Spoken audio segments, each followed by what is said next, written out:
दोस्तों આજકાલના ટાઈમમાં એક અજીબોગરીબ યાર વાત સાંભળાય આપણે, જેમ કે ન્યૂઝમાં તમે જોયું હોય કે એક બૈરી 70-80 રોટા ખાય. યાર એ બી હું વાત કહેવાય, એક બૈરી 70-80 રોટા મતલબ પૂરા દાડાના 70-80 રોટા ખાઈ જાય. આ એક પ્રકારની એક માનસિક બીમારી રહે દોસ્તો. એમને શું થાય કે ખૂબ ભૂખ લાગે એને એમ થાય, મતલબ એ પેશન્ટ ખાઈ કરે સાંભી સાંભી. તમારે બી યદि કેના હાથે કોઈ આવી સમસ્યા આવે તે ધ્યાન રાખવું હોય કે આપણે એક સાયકેટ્રિક ડૉક્ટર કહેવાય, જે મનોચિકિત્સક કહેવાય, એને બતાવવું હોય તો એની દવાઈ થઈ જાય ત્યાં સહી થઈ જાય.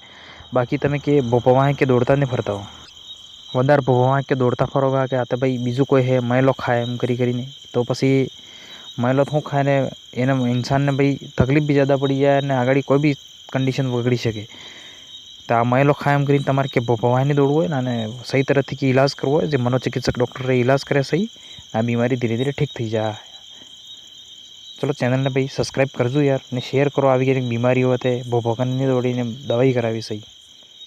ઠીક હે.